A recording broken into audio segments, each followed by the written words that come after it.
하나님께서 주신 이 모든 은혜 돌아볼 때에 주님께서 저희를 구원하시지 않았다면 저희는 영영토록 멸망받아 마땅한 죄인이었을 텐데 주님께서 저희를 부르심으로 말미암아 주님의 자녀가 되고 주님의 상속자가 되어 이 세상 모든 만물을 우리 주 예수 그리스도께서 재림하실 때에 그리스도 안에서 다 상속받을 것을 고백하게 됩니다.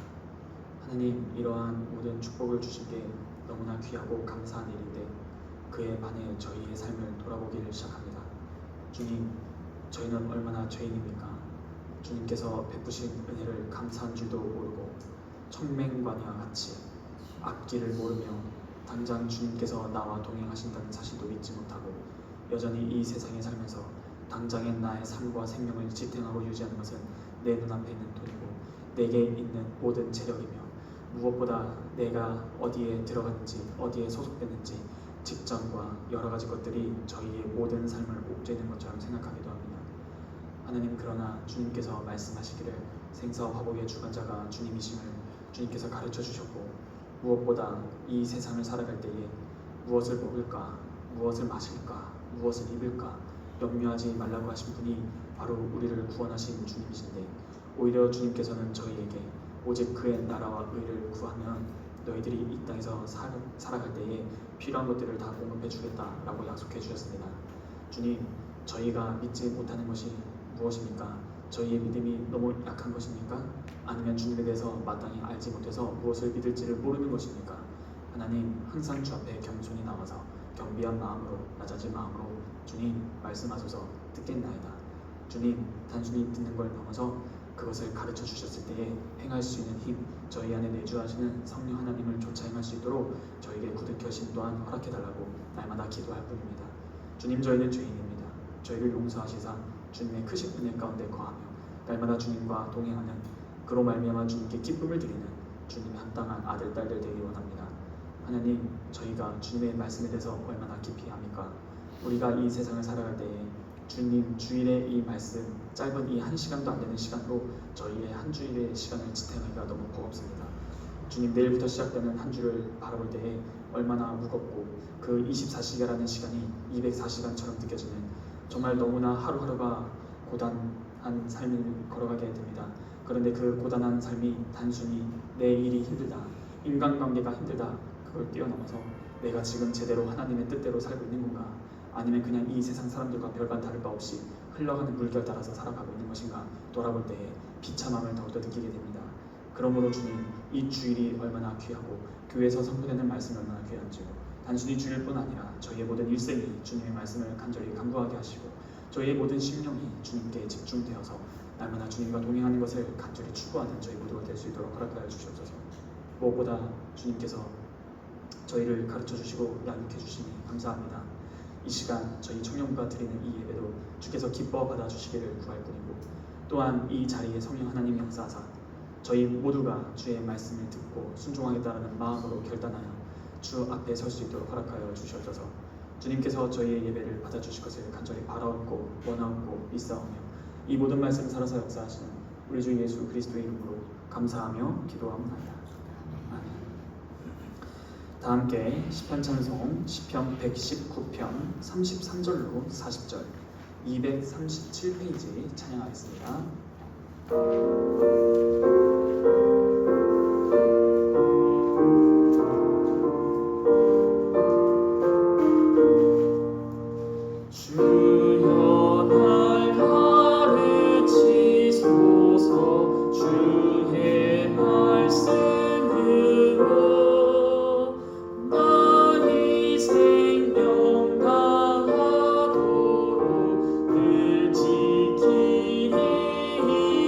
지키리이다.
함께 찬송가 50장 부르시면서 준비하신 예물 드리겠습니다. 찬송가 50장 1절과 3절만 찬양하겠습니다.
기도하도록 하겠습니다. 하나님 아버지 감사합니다. 주님께서 저희에게 허락해 주신 모든 것이 사실 이 물질에 담겨 있음을 고백하게 됩니다. 저희가 한 주간 수고하며 땀을 흘리며 애쓰며 번 이 물질이, 이 세상 사람들은 내가 열심히 해서 번 것이라 말하지만 우리는 이것을 하나님께서 허락해 주셨기에 나의 수중에 이 물질이 들어왔음을 고백합니다. 그 이유는 사실 주님, 조금만 생각하더라도 내 물질이나 모든 관계가 다 내가 살아있어야 가능한 것 아닙니까? 그런데 주님, 저희가 지금 이 자리에 이렇게 육신의 생명을 가지고 있는 것은 주님께서 이 생명을 허락해 주셨기 때문임을 고백하므로, 또한 주님께서 저희에게 필요한 모든 은사와 또한 우리의 상황들을 주관해 주심으로 사실 이 물질을 번 것입니다. 그러므로 이 물질 안에는 다양한 요소가 들어있는데 무엇보다 저희의 생명이 연소되어 나타난 결과물이라고 볼 수 있겠습니다. 그러므로 주님께 드리는 이 예물은 단지 나에게 있는 어떤 일부분을 받으소서가 아니라 주님 생각건대 나에게 있는 모든 것이 다 주님의 것인데 나를 대표하여 이 예물을 기꺼이 즐겁게 주 앞에 드리오니 이 예물을 받아주시고 뿐만 아니라 나의 전부를 받아주시사 주께서 기뻐하시는 곳에 사용하기를 원한다라는 고백으로 저희가 드립니다. 주님, 그러므로 저희의 이 예물을 받으시기에 주님, 저희가 합당한 위치에 서 있기를 원하기에 날마다 성령 하나님으로 충만하여 저희의 모든 시간과 에너지가 주께서 받으실 만한 자격, 주님께서 기뻐하실 만한 합당한 경계나 위치에 서 있게 하여 주시기를 구합니다. 주님, 고로 날마다 주님과 동행하는 일상의 삶을 기쁘게 누림으로 더욱더 주 앞에 즐거이 헌신하며 그것의 대표로 물질도 드리고 온전히 주님의 세우신 교회를 잘 유지하는 그러한 저희가 또한 그 발걸음에 보조하며 나아갈 수 있는 믿음이 성장하는 신자들 될 수 있도록 허락하여 주시옵소서. 주께서 이 예물을 받아주시고 저희의 예배를 받아주시며 이 기도를 들으시고 저희의 찬송을 흠양하사 저희에게 필요한 말씀을 주실 것을 믿사오며 이 모든 말씀 살아서 역사하시는 우리 주 예수 그리스도의 이름으로 감사하며 기도하옵나이다. 하나님께서 오늘 우리에게 주신 말씀은 로마서입니다. 하나님께서 오늘 우리에게 주신 말씀은 로마서 7장 1절로 3절입니다.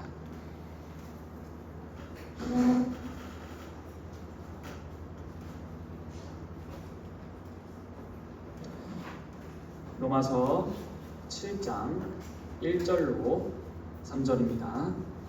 하나님의 말씀을 제가 봉독하도록 하겠습니다.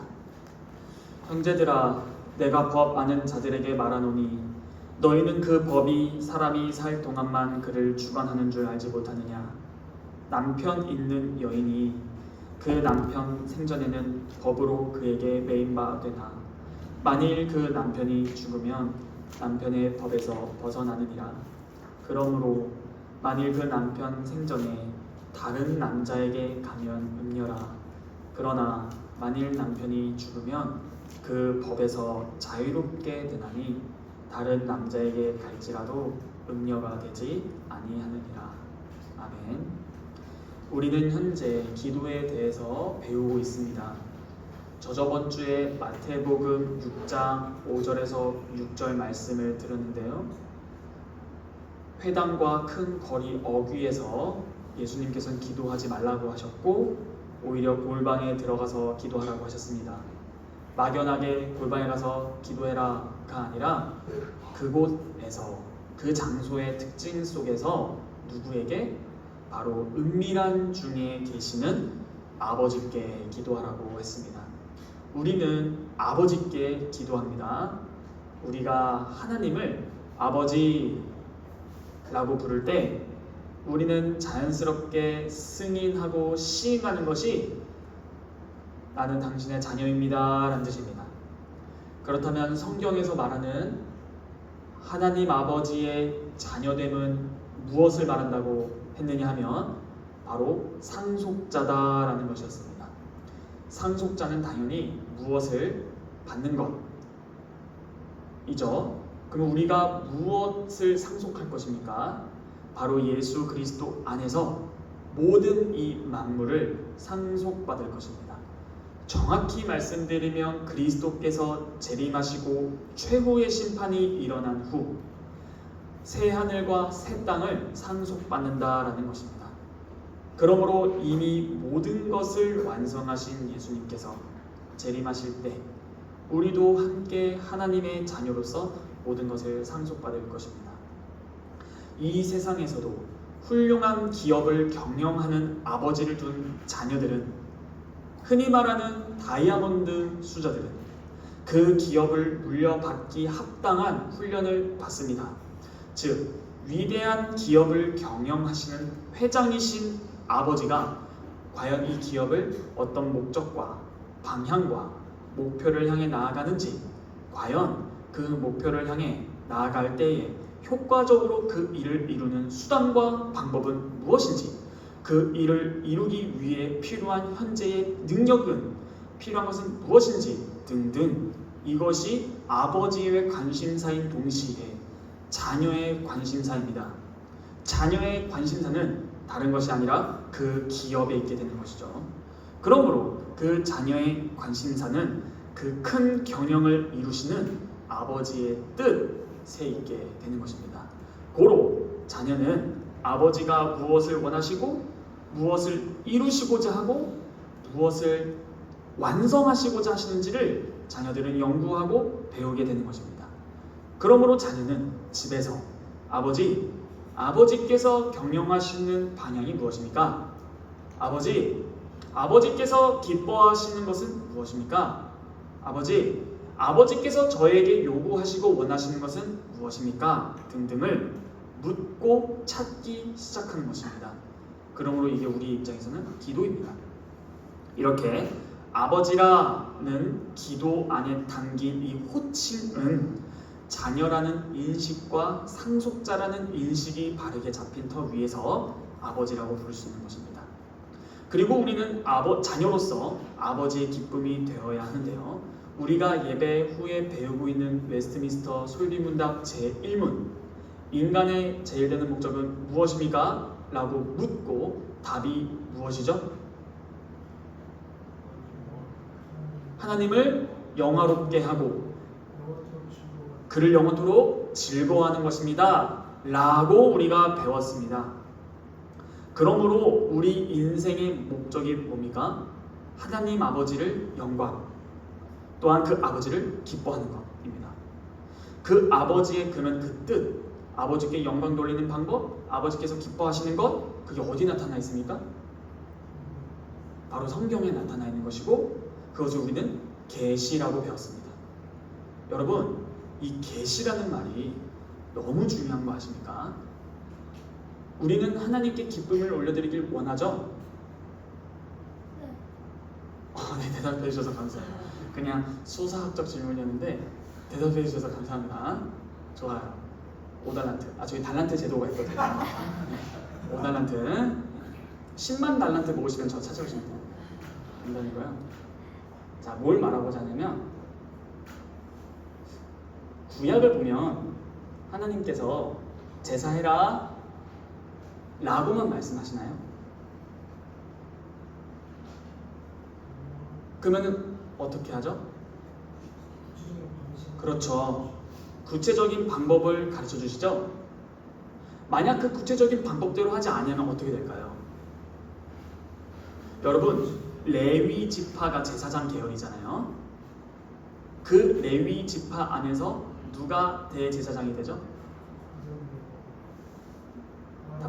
그렇죠. 다들 아시면서, 그렇죠? 아론. 근데 이 아론의 아들들이 있었죠?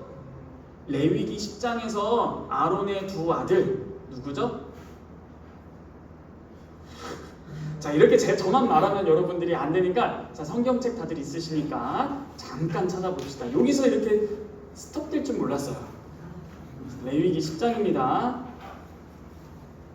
레위기 10장 1절부터 바로 보면은 누가 나오죠? 바로 나답과 아비후. 나답과 아비후가 나와요.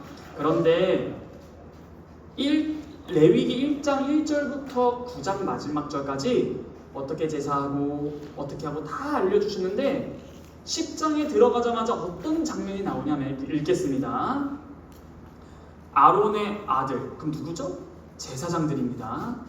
나답과 아비후가 각기 향로를 가져다가 여호와께서 명령하시지 아니하신 다른 불을 담아 여호와 앞에 분향했더니 불이 여호와 앞에서 나와 그들을 삼키매 그들이 여호와 앞에서 죽은지라. 여러분, 하나님께서 기뻐하시는 것은 우리가 알 수 있나요?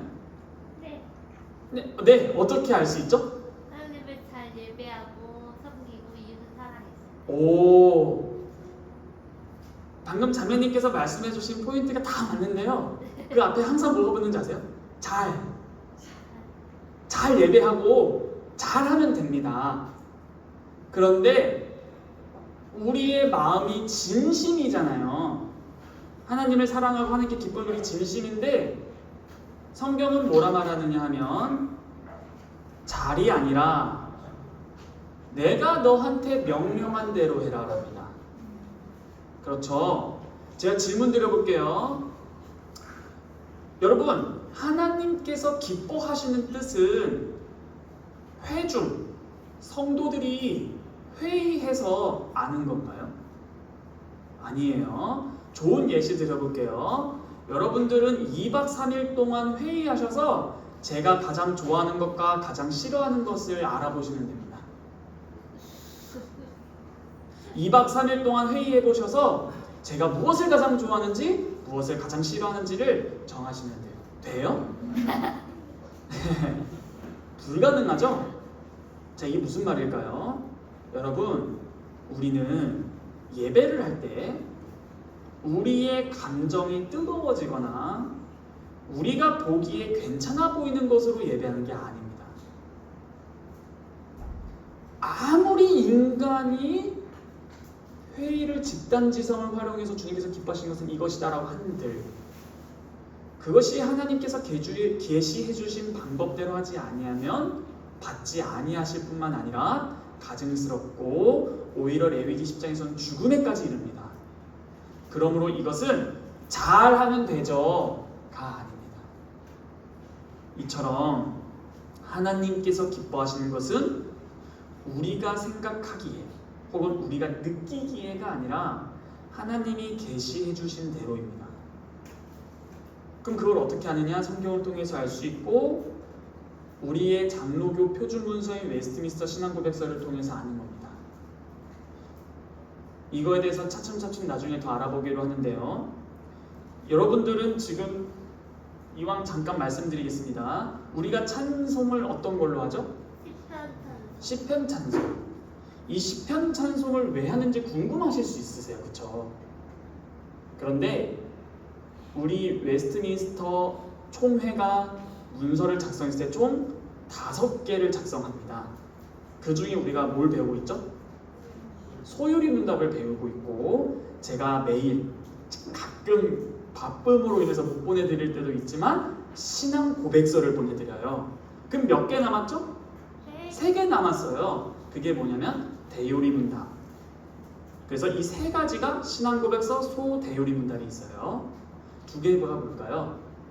거기에는 예배 모범이라는 것이 있습니다. 예배는 이렇게 하는 거야. 또한 정치 조례 모범이 있습니다. 정치라 해서 이 세상 정치를 떠오르는 것이 아니라 교회 안에서 권징이 어떻게 일어나고 어떻게 운영이 되고 직분자는 누구고 그들의 역할은 무엇인지 등등을 배우는 겁니다. 여러분, 그 예배모범, 웨스트민스터 신앙고백서 말고 그 웨스트민스터 예배모범에 뭐라 나와 있는지 아십니까? 찬송에 대해서도 나와 있습니다. 시편으로 찬송한 것이 우리 장로교인들의 의무다, 이렇게 나와 있습니다. 그러므로 그것에 대한 설명을 나중에 차차 하기로 하고 다시 설교 돌아와서 우리가 하나님의 뜻을 어디서 알 수 있느냐 하면 우리의 마음이요가 아니라 성경입니다. 그렇죠? 그러므로 성경, 이 율법이라고도 말할 수 있는 것이 하나님의 뜻을 아는 것이 굉장히 중요한 것입니다. 그런데 우리가 저번 주에 뭘 배웠죠? 갈라디아서 3장 24절에 나와 있는 초등교사라는 말 배웠죠? 파이다고고스. 오늘날 이 초등교사라고 번역된 것이 오늘날 21세기에 가까운 개념이 뭐라고 했었죠? 베이비시터. 이 베이비시터의 개념이 뭐냐? 똑같진 않지만 이 파이다고고스 초등교사라고 번역된 건 우리 초등학교 선생님이 아니에요. 그게 아니라 뭐냐? 안내가 필요한 사람을 책임지는 보호자, 안내자, 인도자, 인솔자를 뜻합니다. 그러므로 이 초등교사라는 개념을 가져와서 당시 1세기 개념을 가져와서 사도 바울은 이거를 율법에 적용시킵니다. 근데 이 율법이 초등교사인데요. 그러면 이 율법이 우리를 어디로 인도할까요? 바로 그리스도께로 인도하는 역할을 합니다. 그리스도께로 인도할 뿐만 아니라 율법은 저번 주에 뭐라고 배웠냐 하면 범죄한 자들에게 통금시간 기능을 한다라고 말씀드렸어요. 성인이 되면 통금시간이 없어지죠? 물론 안 없어질 수도 있는데 대부분 자녀가 어릴 때 그 자녀를 보호하기 위한 부모의 수단이 됩니다. 그러므로 성인이 돼서 율법이 필요 없어졌다, 초등교사가 필요 없어졌다라는 말을 저번 주에 들었는데 많은 분들이 오해하신 것 같아요. 율법이 필요 없다라는 말을 율법 폐기론으로 이해하면 안 됩니다. 도대체 오늘날 율법이 그리스도를 믿은 우리와 무슨 상관일까에 대해서 한 번 더 배우고 마무리하도록 하겠습니다. 오늘 본문 7장을 보시면 1절부터 3절까지 핵심이 뭐죠? 한마디로 당시 1세기 로마법을 말하고 있는 거예요. 무슨 법이죠? 구체적으로 혼인에 관한 법입니다. 이 로마법, 사도 바울이 당시 1세기 로마법을 가져오는데 그 내용을 살짝 언급해요. 그게 뭐예요? 핵심이 뭐예요? 결혼한 부부 사이에 남편이 살아생전 이 아내가 다른 남자에게 가면 그는 음녀입니다. 간음죄이죠? 그러나 당시에 남편이 만약 죽어요. 그러면은 그때 아내 됐던 사람이 다른 남자에 가면 음녀가 되나요, 안 되나요? 안 돼요. 안 돼요. 이 개념을 가지고 무슨 말을 하냐면 남편이 죽었을 때 아내가 그 남편으로부터 어떠한 지위를 갖게 되느냐라는 말입니다. 이해되시나요? 이해되시죠? 그러므로 아내가 남편으로부터 죽었다, 남편이 아내로부터 죽었다라는 개념을 잘 이해하셔야 돼요. 왜요? 이렇게 1, 2, 3절의 로마법을 두고 4절을 시작할 때 그러므로 하면서 그 법의 어떠한 점과 율법과 우리의 관계를 설명하고 있기 때문입니다. 정리를 꼭 해야 됩니다. 남편이 죽으면 아내는 남편으로부터 뭐한다? 자유롭다예요. 됐죠? 우리가 율법으로부터 자유롭습니다. 자유로워요. 아, 그래요? 그래요? 잘 섬겨봅시다. 네. 자, 우리가 율법으로부터 자유롭다는 뜻이 뭐냐를 오늘 설명해 드릴 거예요. 아주 중요한 겁니다. 여러분, 남편이 살아있을 때 아내한테 이렇게 요구해도 되나요? 여보는 나만 바라봐. 나만 안 바라보면 죽어. 너무해, 그쵸? 너무해요? 너무해요? 조금만 바라봐. 딴 남자 5%만 봐. 전 이게 더 너무한 것 같아요. 그쵸? 그러므로 남편이 살아있을 때 남편이 아내에게 무엇을 요구할 수 있다 없다? 있다. 너 나 안 사랑하면 죽어. 나 사랑하면 착해. 이제 이렇게 요구를 하는 거예요. 그런데 나만 바라봐 했는데 살아있는데 남편이 살아있는데 버젓이 다른 남자에 가면 이 사람은 뭐예요? 은녀예요. 그럼 어떻게 됐어요? 나만 안 바라보면 죽어.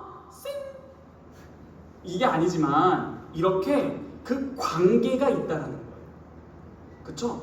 그럼 질문합니다. 율법과 우리가 관계가 있었어요. 그는 율법이 우리에게 남편이 아내에게 뭘 요구하듯이 율법이 우리에게 뭘 해요? 요구합니다. 뭘 요구할까요? 잘 지켜. 요구. 그 다음 못 지키면? 죽어. 이거예요. 이게 잘 되죠? 야, 이게 유치부 전형이거든요.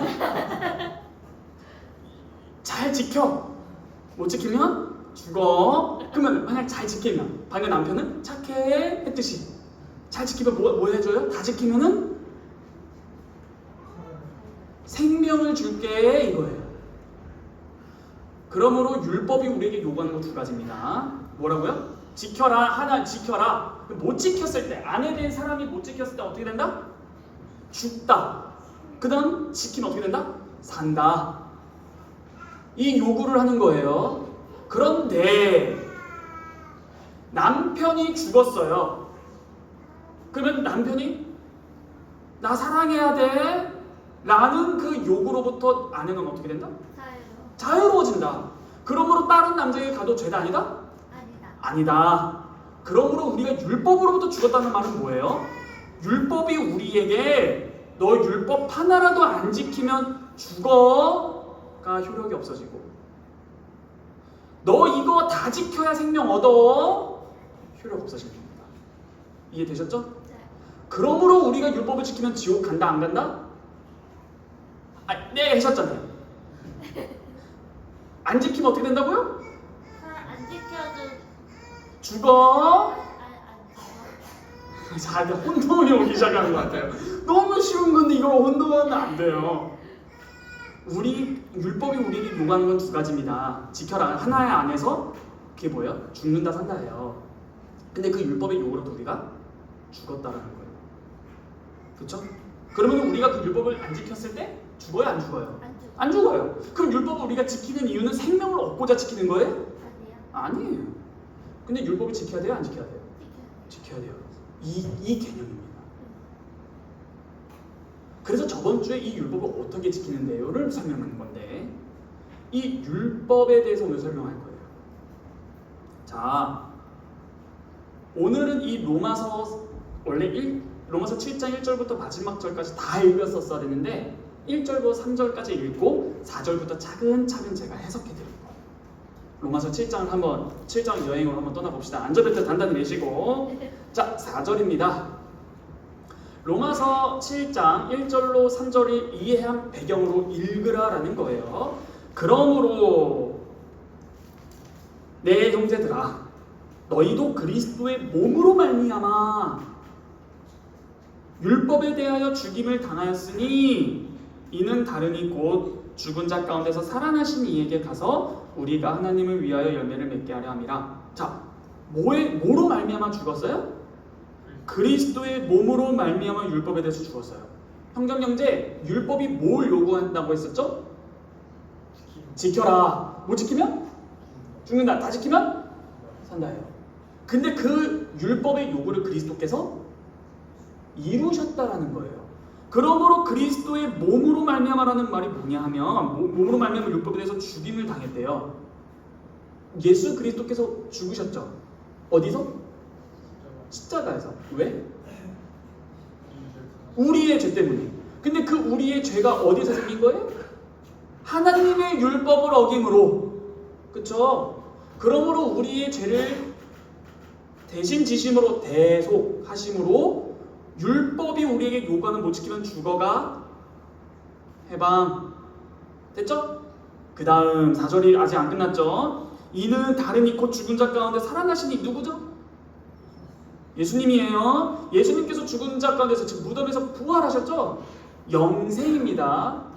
영생. 그럼 방금 형제님 다시 한번 죄송해요 계속 불러서 율법이 요구했어요. 지켜. 다 지키면 뭐 준다? 생명 준다. 그럼 예수님께서 부활하셨다는 말은 뭐예요? 그렇죠. 그럼 예수님께서 모든 이 땅에서 율법을 다 지키셨다 안 지키셨다? 지키셨다. 그러므로 그 생명이에요. 근데 예수님께서 본인이 필요해서 지키신 거예요? 그분은 하나님 그분 자체예요. 생명이신 주예요. 그럼 그분이 율법을 지켜서 생명을 얻으신 이유는 뭐예요? 우리를 위해서. 그러므로 율법 지켜. 다 지킨 것처럼 여겨주신다는 겁니다. 그러므로 율법이 요구해서 주는 거예요. 왜? 그리스도께서 다 이루셨기 때문이에요. 이해되시죠? 그러므로 우리가 이것을 믿음으로 모든 것을 누립니다. 이게 4절입니다. 5절. 우리가 육신에 있을 때 율법으로 말미암는 죄의 정욕이 우리 지체 중에 역사하여 우리로 사망을 위하여 열매를 맺었다. 자, 여기서 육신을 따라 살 때에 죄의 정욕이 우리 안에서 작용해서 사망에 이르는 열매를 맺었다라는 것이에요. 이때 여기서 말하는 죄책이라는 개념을 이해해야 하고 죄의 오염을 이해해야 합니다. 여러분, 죄책이 뭐라고 했죠? 그렇죠. 그게 뭐죠? 죄 책임이 뭐예요? 너 책임져! 어떻게 책임질 거예요? 죄의 삭슨? 사망이에요. 죄의 책은 사망입니다. 그런데 죄의 오염도 있어요. 오염, 폴루션, 오염됐다고. 이게 뭐냐면 전적으로 부패했다, 전적으로 타락했다, 전적으로 무기능하다라는 뜻이에요. 이 죄책과 죄의 오염을 감싸고 있는 바구니가 뭐냐 하면 원죄, 오리지널 신. 원죄 아시죠 다들? 아담이 우리의 인류의 조상으로서 지은 죄인데 아담이 하나님의 그 율법 명령을 어겨요. 그러니까 어겼어가 아니라 어김으로 나타난 이 바구니 원죄 안에 들어있는 두 가지가 뭐라고요? 죄책과 오염이다라는 거예요. 그런데 이 죄책과 오염, 방금 십자가에서 율법의 요구에 따라 사망해야 되는데 그 죄책을 사하시고 이제 오염으로부터 우리 이 오염이 뭐냐면 좀 계속 설명할 이 오염이 오늘 이 7장의 핵심이거든요. 이 오염으로 말미암아 우리가 율법을 지킬 수가 없게 된 거예요. 전적으로 부패했다고요. 그럼 이렇게 질문할 수 있어요. 전도사님, 교회 밖에만 나가면 맨날 칼부림만 일어나는 건 아닌데요. 밖에 세상 사람들도 선한 일 해요. 무슨 그들은 악만 가요? 착한 일 해요. 라고 질문할 수 있어요. 아니 방금 뭐 전적으로 다 부패했다면서요. 다 오염됐다면서요. 근데 그들도 선한 일 하는데요. 유니세프 있는데요. 봉사활동하고 연탄 나르는데요. 선한 일 하죠. 전적 부패는 무작정 살인만 한다는 뜻이 아니라 그 모든 행위에 이물질이 꼈다라는 뜻이에요. 예를 들어 현경영제 지금 잘 됐다 맞지? 지금 커피 마시고 있죠? 네, 맛있습니까? 그 100% 커피죠? 네, 커피죠? 커피 아니에요? 커피 아니에요? 커피죠? 근데 현경영제 화장실 갔다 온 사이에 어디 나갔다 오는 사이에 제가 몰래 스포이드를 꺼내가지고 화장실 변기물 딱 짠 다음에 티 안 나게 한 방울만. 그 다음 어떻게? 이거 한번 이렇게 해주시겠어요? 네, 그렇게 했습니다. 다 보셨어요? 다른 분들 마실 수 있어요? 없죠. 근데 커피인데 99.9%는 커피인데 이게 무슨 말이냐? 전적 부패는 커피가 검은색이 된 게 아니라는 거예요. 커피인데 커피만 아니라 컵도 오염됐어요. 그렇죠? 이게 전적 부패예요. 하나님은 완전하시죠? 그러므로 저렇게 오염된 것들, 우리가 행하는 선에도 부패함이 껴서 하나님께서 받으실 수가 없다고요. 이게 전적 부패예요. 주님께서 요구하시는 율법의 기준에 인간의 노력으로 도달하지 못한다고요. 저 선했는데요? 선행했는데요? 그게 아니라 그 선행 안에 온전한 100%의 의의가 없다라는 겁니다. 그러므로 여러분들이 과일 사면 썩으면은 과일의 썩은 부분만 도려내잖아요. 그런 개념이 그 나머지 먹을만 하죠. 이 개념이 아니라 싹 다 퍼졌다고요. 근데 겉보기엔 여전히 과일입니다. 이런 개념이 전적 부패예요. 오염됐다는 겁니다. 이 개념 아셨죠? 이 개념을 가지고 읽으면 이해가 너무 쉬워져요. 자, 5절 읽었으니까 6절 읽겠습니다. 이제는 우리가 얽매였던 것에 대하여 죽었으므로 율법에서 벗어났으니 이러므로 우리가 영의 새로운 것으로 섬길 것이요 율법 조문에 묵은 것으로 아니할지니라. 자, 우리 안에 이제 성령 하나님께서 내주하심으로 그리스도께서 이루신 그 공로를 누릴 수 있다 입니다. 7절. 그런즉 우리가 무슨 말을 하리요? 율법이 죄입니까? 그럴 수 없습니다. 율법으로 말미암지 않고는 내가 죄를 알지 못하였으니 곧 율법이 탐내지 말라 하지 아니하였으면 내가 탐심을 몰랐을 것입니다. 율법은 뭐라고 하고 있어요? 선하다. 율법은 선합니다. 왜요? 율법이 우리에게 죄가 뭐야 라는 것을 알려주지 않았다면 우리는 죄를 알지 못했을 것이기 때문에 알려주는 거예요. 그러므로 율법은 하나님께서 요구하시는 기준과 뜻을 알려줍니다. 이렇게 하는 것이 좋은 거고 이렇게 하는 것이 나쁜 거야 라는 것을 율법이 알려줍니다. 8절. 그러나 죄가 기회를 타서 계명으로 말미암아 내 속에서 온갖 탐심을 이루었나니 이는 율법이 없으면 죄가 죽은 것이다. 무슨 말이에요? 율법은 곧 하나님의 기준인데 그 기준이라는 것이 없으면 무엇을 죄라고 불러야 하느냐라는 거예요. 예를 들어볼까요? 저 한번 보세요. 여러분, 죄악이라는 말 들어보셨나요? 죄악. 죄와 악이 합친 합성어죠? 그때 우리 배웠었나요? 죄와 악에 대해서. 안 배웠나요? 배웠던 것 같아요. 기억이 안 나니까 안 배운 거죠? 자, 악에 대해서 설명해 드리겠습니다. 악은 다 죄가 아닙니다. 그러나 모든 죄는 다 악입니다. 예를 들어, 그럼 악이 뭘까요? 악.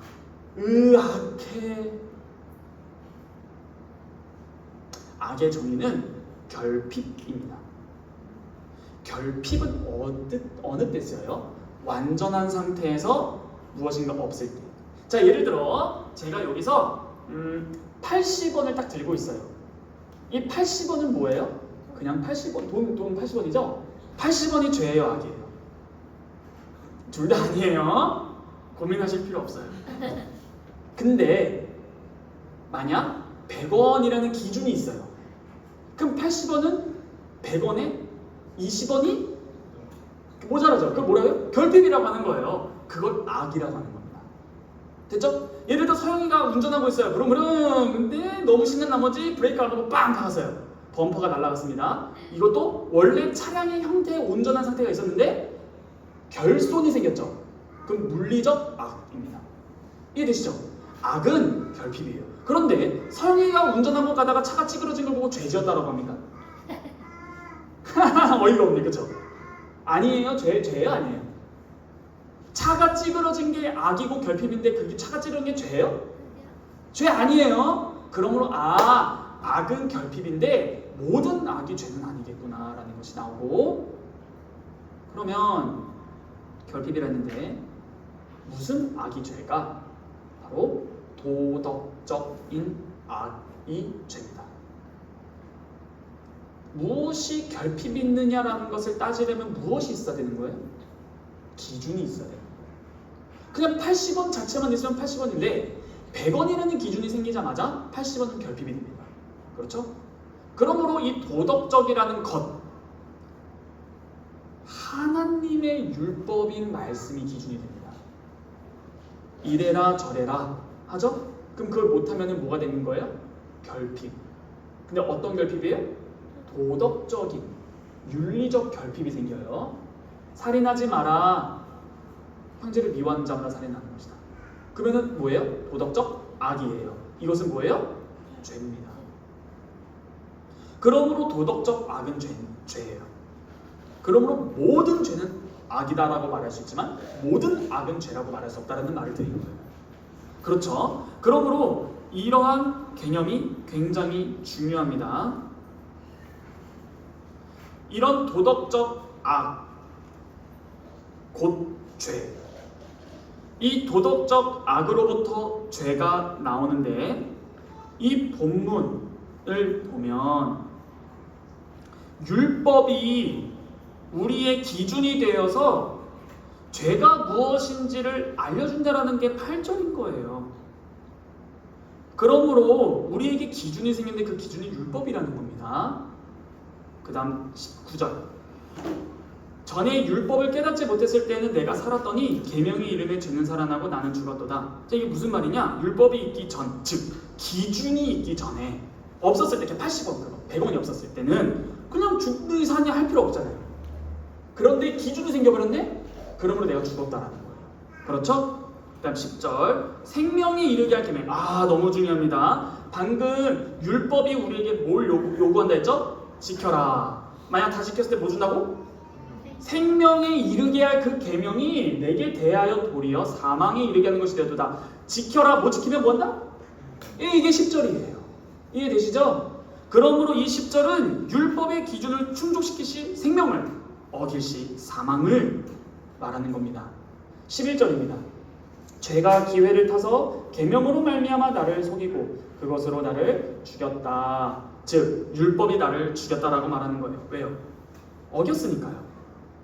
나에게 사형 선고를 내립니다. 12절. 이로 보건대 율법은 거룩하고 계명도 거룩하고 의로우며 선하구나. 뭐예요? 율법은 하나님의 법이기 때문에 흠이 없어요.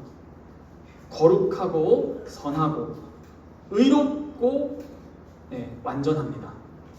그 다음 13절. 그런즉 그 선한 게 내게 사망이 되었느냐? 그럴 수 없느니라.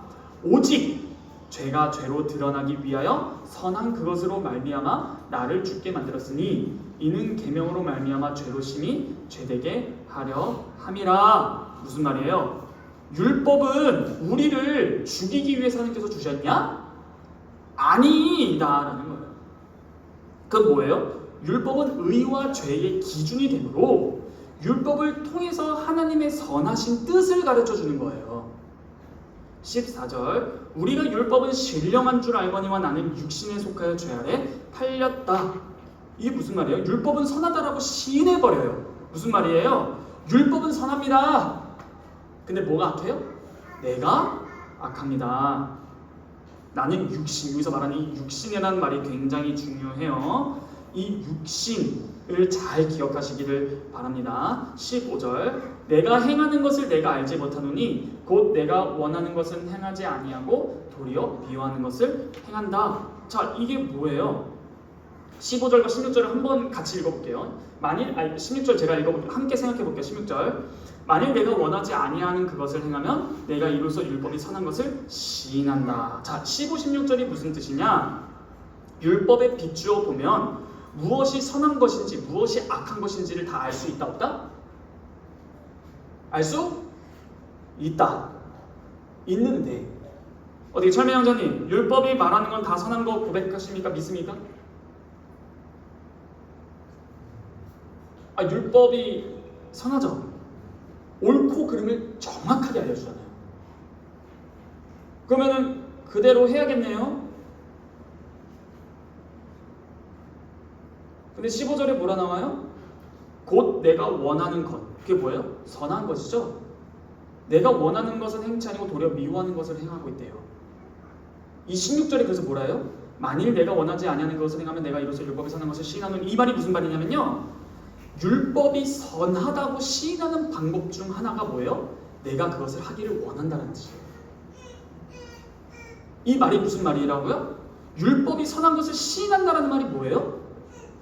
내가 원하지 아니하는 것, 그러니까 악한 것을 행하면 뭐라고요? 내가 이로써 율법이 선한 것을 시인한대요. 내가 악을 행해요. 내 마음은 사실 어디에 있어요? 율법에 있어요. 그럼 율법이 뭐하다라는 거예요? 옳다. 그런데 지금 나는 뭐하고 있는 거예요? 옳지 않은 걸 행하고 있잖아요. 17절 이상한 말이 나옵니다. 이제는 그것을 행하는 자가 내가 아니요 내 속에 거하는 죄니라. 뭐 이중인격자입니까?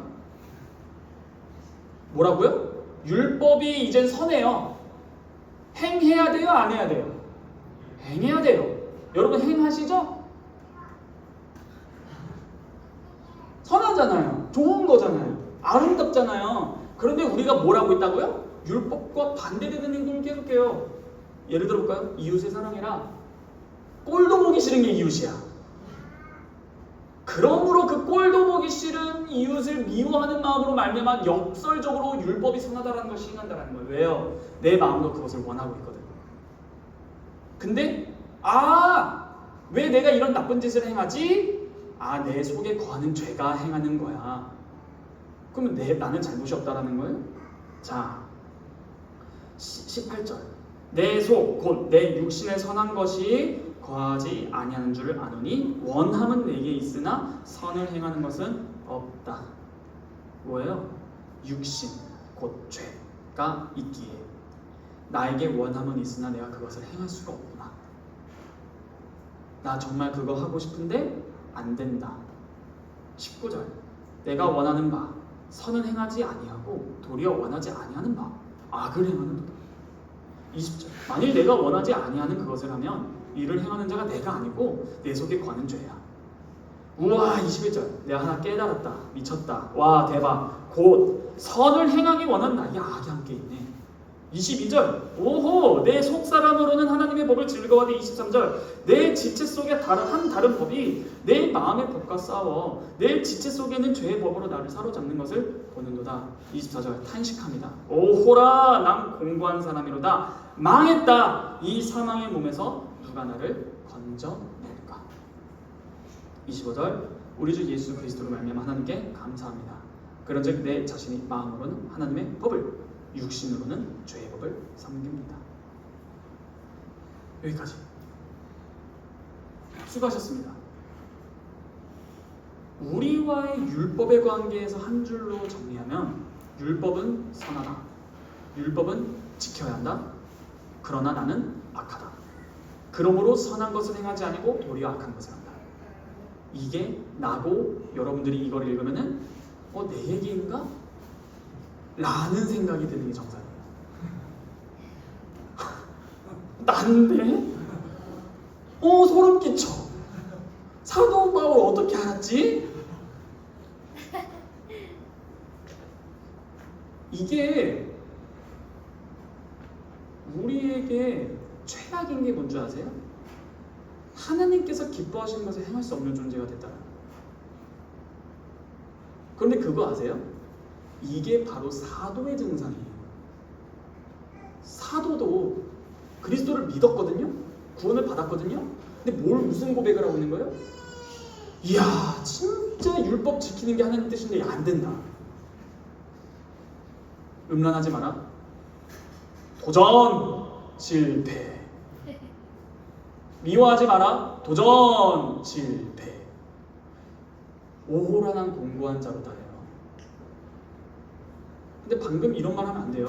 율법에 대해서 죽었으니까 이제 율법 지킬 필요 없네요. 예, 지킬 필요 없습니다. 어떤 점에서 내가 그 율법을 지킴으로 말미암아 생명을 얻으려고 하려고 지키는 것이 아니에요. 또 율법을 지키지 못하면은 나는 지옥에 간다도 아니에요. 왜? 예수님의 십자가와 부활 사건으로 말미암아. 그러면 우리에게 문제가 뭐예요? 남은 거 하나? 그러면 우리가 율법을 어떻게 지켜? 왜 지켜야 되는 거예요? 하나님께서 기뻐하시는 거니까. 방금 소혜름도 뭐라 했어요? 하나님을 즐거워하는 거. 그게 어디 드러나 있다고요? 하나님 사랑, 이웃 사랑하라는 하나님 명령이 들어있어요. 근데 그게 구원받아도 잘 안 돼요. 그러면 그게 안 되는데 안 되는 갖다 뭐 구원받았으니까 뭐 어때? 가 아니에요. 자녀가 됐으면요, 아버지께서 기뻐하시는 것을 선호하는 거예요. 그러므로 그런 답다가 아니라 고민하게 되는 겁니다. 도대체 율법이 뭐지? 그러므로 이제 8장이 시작되는 거예요. 로마서 8장 한번 봐볼까요? 그러므로 이제 그리스도 예수 안에 있는 자에게는 결코 정죄함이 없나니. 말씀드렸었죠? 율법을 지키지 못해도 정죄함이 없습니다. 이는 그리스도 예수 안에 있는 생명의 성령의 법이 죄와 사망의 법에서 너를 해방했어요. 율법 못 지키면 넌 죽는다의 법에서 해방됩니다. 3절 아주 핵심이에요. 율법이 육신으로 말미암아 연약하여 할 수 없는 그것을 하나님은 하시나니 곧 죄로 말미암아 자기 아들을 죄 있는 육신의 모양으로 보내어 육신의 죄를 정하사 육신을 따르지 않고 그 영을 따라 행하는 우리에게 율법의 뭐가? 요구가 이루어진다. 율법의 요구가 이루어져요. 율법 요구가 뭐예요? 하나님 사랑, 이웃 사랑인데 그것이 구원을 받아도 잘 안 됐는데 이젠 그것을 지킬 수 있는 상태가 됐다는 거예요. 어떻게? 영을 따라 행하는. 와, 영이 뭐예요? 성령 하나님. 왜요? 하나님은 하시나니. 우리 안에 내주하시는 성령 하나님께서 이젠 하나님의 뜻대로 율법을 지킬 수 있는 힘을 공급하신다는 겁니다. 5절 육신을 따르는 자는 육신의 일을, 영을 따르는 자는 영의 일을 생각하나니 육신의 생각은 사망, 영의 생각은 생명과 평안이다. 육신의 생각은 하나님과 원수되나니 이는 하나님의 법에 굴복하지 아니할 뿐 아니라 할 수도 없다. 육신에 있는 자들은 어떻게 된다? 하나님을 기쁘시게 할 수 없다. 여러분, 이 육신이 불신자를 가리키는 게 아닙니다. 여러분 잘 이것만 말씀드릴게요. 여기서 말하는 육신 있죠? 이 물리적인 이 육신이 아닙니다. 이 물리적인 육신을 뜻하는 단어는 따로 있어요. 근데 여기서 쓰는 이 육신이라는 헬라어는 뭘까요? 바로 사륵스라는 거예요. 사륵스. 그래서 이거 하나 알려드릴게요. 우리 고린도전서 2장 한번 가볼까요? 고린도전서 2장. 여러분 꼭 잘 가지고 있어야 돼요. 고린도전서 2장을 한번 가볼게요. 로마서 잘 체크해놓고 고린도전서 2장을 보면은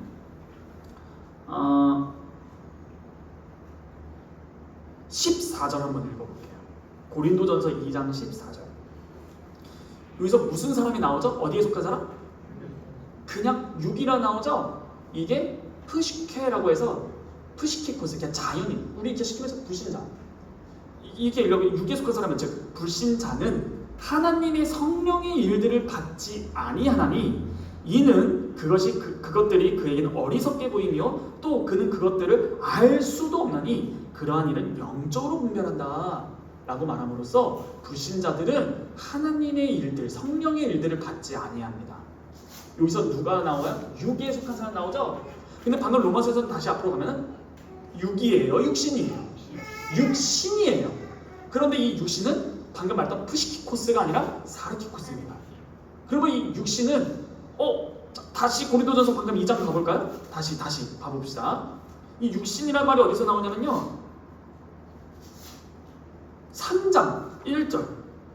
자, 형제들아 내가 신령한 자들을 대함과 같이 너희에게 말할 수 없어서 뭐라고 나와요?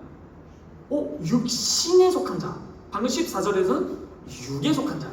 3절 1절은 육신에 속한 자라고 하면서 곧 누구예요? 그리스도 안에서 누구? 그러면 육신은 구원을 받았어요? 안 받았어요? 받았어요. 육은 구원받았어요? 안 받았어요? 안 받았어요. 그러므로 육과 육신을 잘 구별해요. 그런데 이 로마서에서 육신을 따라 행하는 자는 하나님의 율법의 요구를 이룰 수 없어요. 이 육신이 뭐냐면 말 그대로 우리 안에 있는 그 죄의 오형대로 살아가는 것을 뜻하는 거예요. 그러므로 여러분들이 구원을 받았는데 죄를 짓는 것은 한마디로 뭐예요? 육신을 따라 사는 거예요.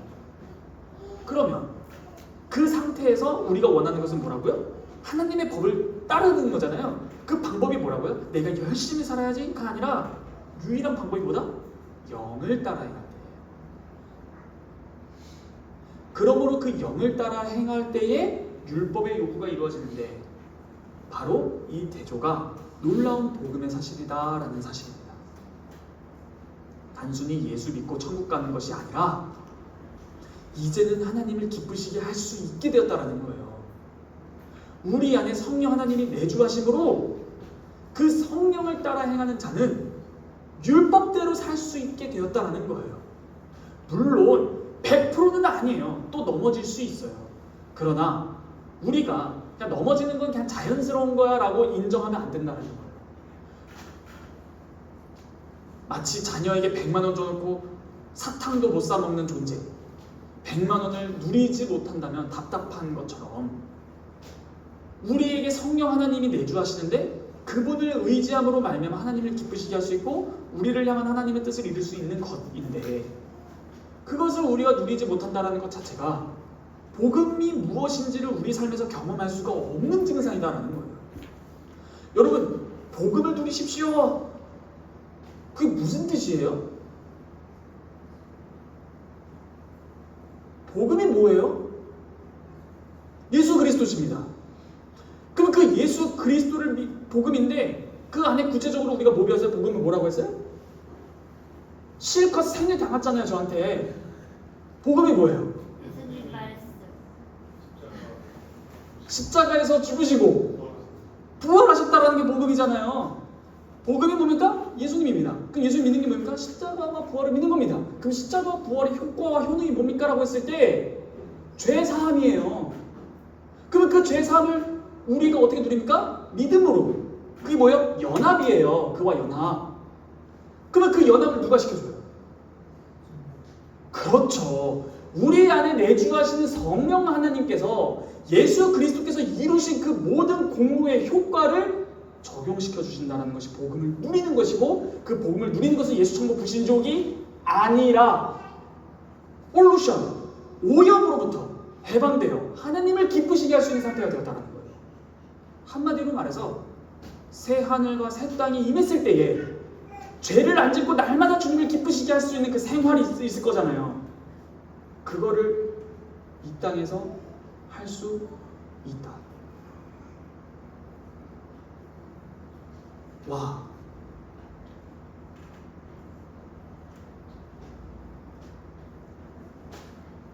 너무 어려워요. 왜 안 될까?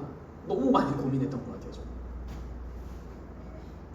답은 하나였습니다. 너가 성령대로 안 따라서 살았잖아. 그럼 질문해야 돼. 성령을 따라 행하는 게 뭐지? 그 말이 뭘까요? 성령 충만입니다. 성령 충만이 뭘까요? 성령 충만하세요? 아멘! 뭘까요? 그게 뭔데 아멘이에요? 이처럼 다 성경에 나와 있는데 우리가 정말 많이 모릅니다. 우리는 정말 힘써야 돼요. 이 죄의 권세, 오염으로부터 해방을, 날마다 주님께서 기뻐하시는 생활을, 그로 말미암아 주님께서 우리에게 맡겨주신 사명을 그렇게 하고 이 땅을 살아가면서 주님을 뵐 때까지 전진하는 것입니다. 이러한 자들이 교회에 많아야 됩니다. 이걸 모르잖아요. 그래서 교회에서 분열이 많이 생겨요. 그러다 보니까 이걸 모르다 보니까 의의 인간은 당연하게 원래 죄 짓는 거야 라고 가기도 해요. 그럼 그게 뭐예요? 복음이 점차 가리워지는 거예요. 복음은 우리를 해방했습니다. 그러므로 여러분 답을 짧게 알려드릴게요. 계속 할 거지만 오늘 지금 우리가 기도에 대해서 배우고 있죠? 이렇게 기도하시면 됩니다. 주여, 내 안에 내주하시는 성령 하나님 뭐 하고 계십니까? 아니, 어떻게 해야 합니까? 도대체 성령 충만이 뭡니까? 주님께서 기뻐하시는 대로 어떻게 하면 살 수 있습니까? 주님 가르쳐 주시고 인도하사. 인도가 뭐라고 했죠? 조명하시고 주장하사. 나에게 모르는 게 있으면 가르쳐 주시고 그 가르쳐 주신 대로 살게 하사. 주님께 기쁨이 되는 상속자다운 그 하늘나라 새하늘과 새 땅의 삶을 지금 할 수 있도록 속히 도우소서. 아멘. 이런 게 바로 자녀의 기도예요. 이 외에 뭘 구해야 됩니까? 딱히 잘 모르겠습니다. 왜요? 그의 나라와 그의 의를 구하는 자에게 나머지 다 도와줍니다. 근데 우리는 여기에요. 주님, 이 땅에서 잘 되고 노벨 평화상 받은 다음에 마지막에 이 모든 걸 하나님께 영광, 나무주연상, 여우주연상 받고 이걸 먼저 하나님께 돌리면 이렇게 하나님 영광 받으세요? 아니야, 내가 언제 너한테 그렇게 하라고 라고 한마디 하면 끝나는 거예요. 방금 처음에 뭐라 했죠? 내가 하나님을 섬기는 방법을 선정하는 게 아닙니다. 그분이 하라는 대로 하는 게 하나님의 뜻대로 하는 거예요. 그럼 그분이 우리에게 뭘 요구하셨는데요? 모르는데요? 큰일 나는 겁니다. 기도하겠습니다. 거룩하신 하나님 아버지, 감사합니다. 저희가 오늘 율법에 대해서 배웠습니다. 남편이 죽었을 때에 남편의 요구로부터 아내가 자유를 얻으시, 우리가 율법으로부터 죽었다는 뜻은 율법이 우리에게 이거 지켜 저거 지켜 요구하는데 그것을 못 지켰을 시 사망이다, 이걸 다 지키면 생명이다 라는 그 효과가 없다라는 사실을 배웠습니다. 이러한 사실들이 나타난 이유는 바로 그리스도께서 우리의 죄책을 지고 죽으셔서 또한 이 땅에서 모두 하나님의 율법을 이루심으로 생명을 얻으신 것을 우리에게 주심으로 그 효과가 나타난 것입니다. 그러나 이렇게 구원받으면 끝이 아니라 이제 어떻게 살아갈까를 생각할 때 우리는 로마서 7장의 사도 바울의 탄식처럼 똑같은 탄식을 하고 있습니다. 그러나 8장에서 시작되는 그 복음의 위대한 사실, 성령을 쫓아 행하면 하나님의 요구하심을 능히 이룰 수 있다. 그러므로 주님, 율법은 우리가 지켜야 하는데 어떻게 지켜야 하는가를 배웠습니다. 주님이 이러한 깊고 오묘하고 굉장히 심오한 주님의 말씀을 배우게 해주시면 감사합니다. 이것을 잊지 않고 잘 묵상하여 주님의 뜻이 무엇인지를 찾아가는 저희 청년부 될 수 있도록 허락하여 주시옵소서. 이 모든 말씀 살아서 역사하시는 우리 주 예수 그리스도의 이름으로 기도합니다.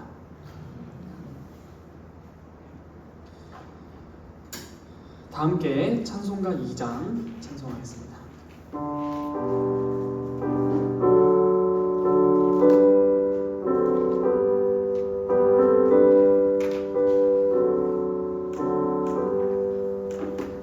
찬양 성부 성자 성령 성삼위 제께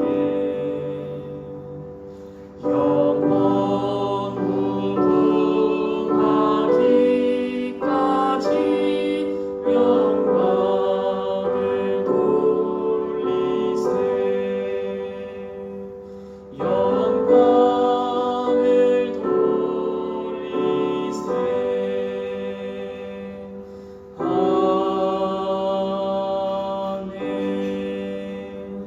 다 함께 주님께서 가르쳐 주신 기도로 기도하며 예배를 마치겠습니다. 하늘에 계신 우리 아버지여, 이름이 거룩히 여김을 받으시오며 나라에 임하시오며 뜻이 하늘에서 이루어진 것 같이 땅에서도 이루어지이다. 오늘날 우리에게 일용할 양식을 주옵시고 우리가 우리에게 죄 지은 자를 사하여 준 것 같이 우리의 죄를 사하여 주옵시고 우리를 시험에 들게 하지 마옵시고 다만 악에서 구하옵소서. 대개 나라와 권세와 영광이 아버지께 영원히 있사옵나이다. 아멘.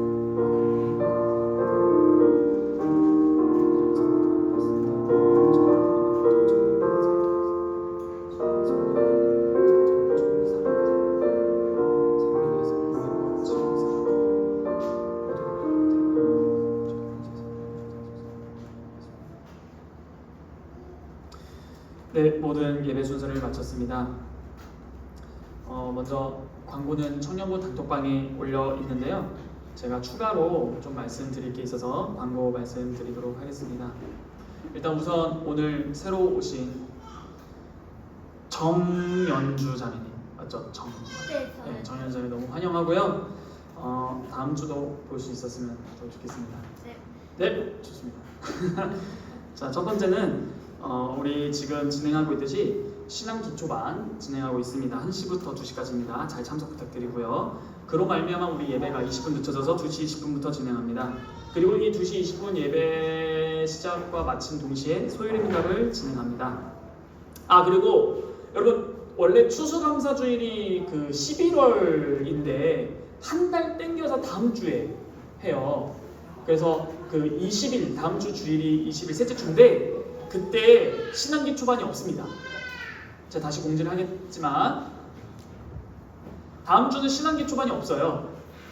그래서 다음 주 20일 날 저희 청년부가 이제 야외 날씨 좋을 때 나가서 하는데 그 산골 항아리 바베큐장 그런 데를 갈 거예요. 굉장히 좋더라고요. 1인씩 2만 원. 그게 통삼겹살. 그래서 거기 그 캠핑처럼 되어 있는 장소인데 예약을 해서 갈 거예요. 여기서 차량으로 20분, 25분인가 걸립니다. 굉장히 좋더라고요. 그래서 거기를 갈 건데 다음 주 추수감사주일 11시 예배 마치고 전 교인에게 교회에서 이제 도시락을 제공을 해요. 그래서 그거를 받으면 배부르잖아요.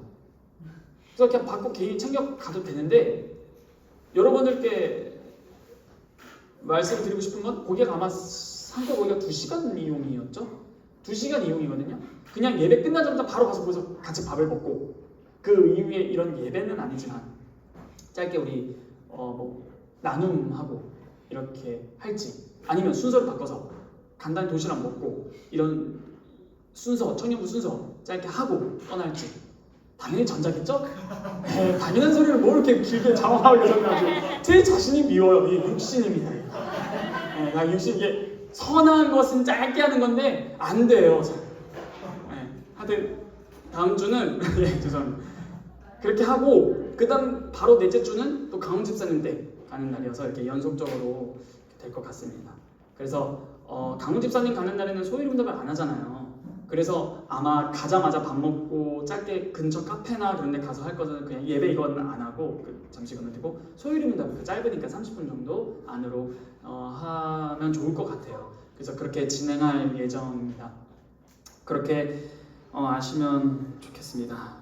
그리고 11월 달에 우리 박소진 자매님이 배우시잖아요. 그래서 그 해화역으로 연극을 보러 갑니다. 그래서 11월 토요일 날 시간대를 올려드릴 테니까 투표하고 가장 많이 갈 수 있는 시간대에 함께 가도록 하겠습니다.